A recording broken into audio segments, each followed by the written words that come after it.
Alright, my good people, now welcome back again to Anointed Lady TV. At least now me don't call your screen with breaking news, me don't call your domot with another legit intel on the things and things where they go on for inside the nation Nigeria. And the cocoa now, my good people, now about the quarter what they happen for inside Edo State. Like this now, hoodlums, unknown Jaguda men, they don't go attack the secretariat of the People's Democratic Party where they for inside Benin City, Edo State. And these unknown hoodlums, so these Jaguda men, they not only destroy properties when they invade the secretariat, they also loot valuable items which belong to the People's Democratic Party. For some time now, my good people, things and things don't happen for inside Edo State too. And this recent unrest, so they don't link them to the aftermath of the September 2024 governorship election which held for inside Edo State. For this election, the Independent National Electoral Commission (INEC) they can't declare Senator Monday Ukpebolo of the All Progressive Congress as the winner of the election. And according to the INEC, Oga Monday Ukpebolo secured 291,667 votes in current defeat the PDP candidate to be Aswen Ighodalo, we gathered 244,274 votes. While the Labour Party candidate to be Olumide Apata, he managed come third as he gathered 22,763 votes. However, my good people, sake of say the results no sweet them for belle at all, the People's Democratic Party can reject them and they can file petitions to challenge the outcome of the election. And this latest attack on the People's Democratic Party, their secretariat, is very much similar to the situation wey happened during one session like that for inside the Edo State Governorship Election Petitions Tribunal, wey dey led by Justice Wilfred Bochi.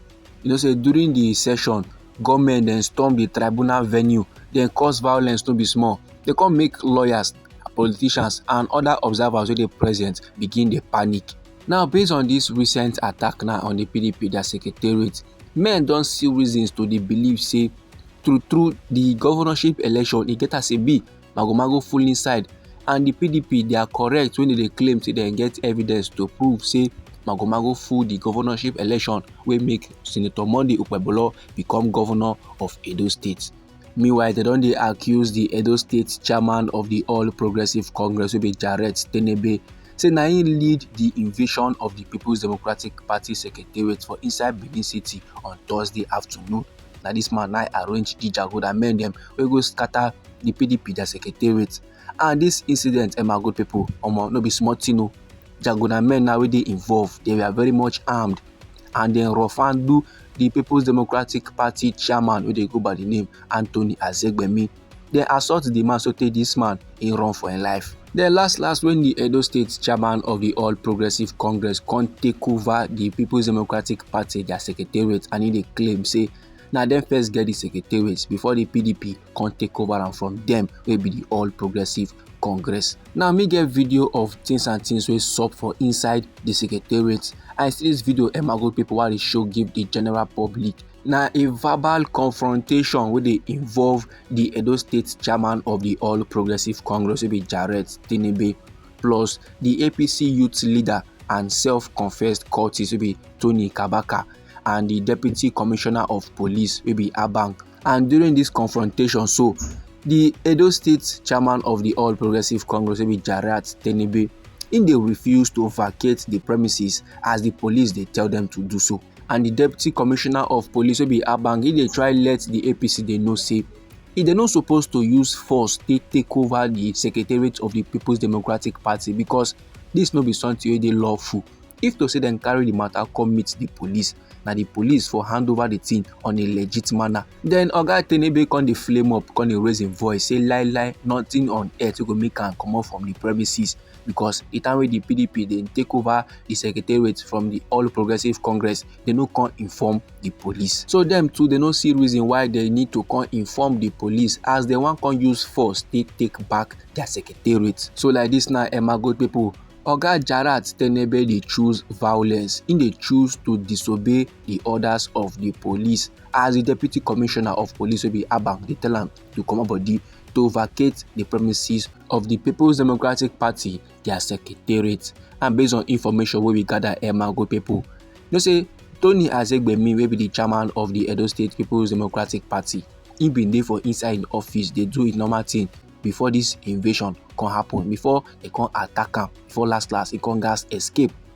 The PDP now dey describe this incident as an unprovoked attack to destabilize their activities. And according to one PDP that spokesperson, he said this na the latest in a series of blatant attacks on the PDP, and this na clear affront to democracy in Edo State. And no be lie, my good people, the things and things wey go down for Edo State, e no make sense at all. The things and things wey dey come outside from the mouth of Jarat Tenebe, e no good, e no nice at all.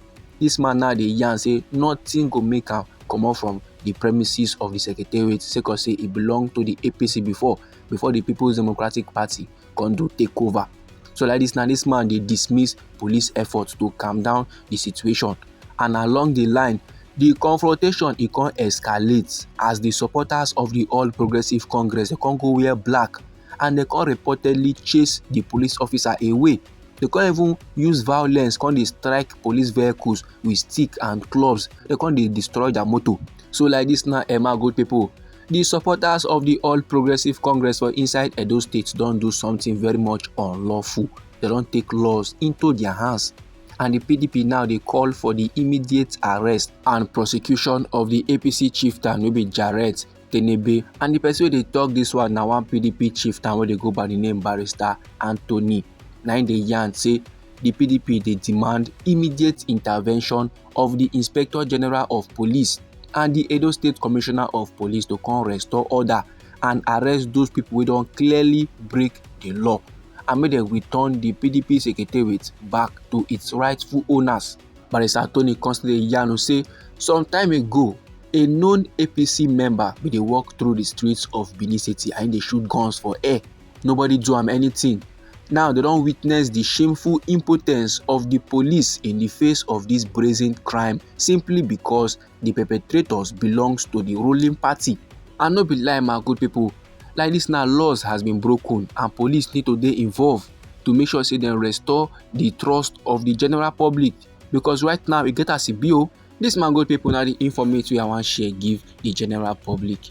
Anyhow the thing be for body, feel free make you drop am inside our comment section.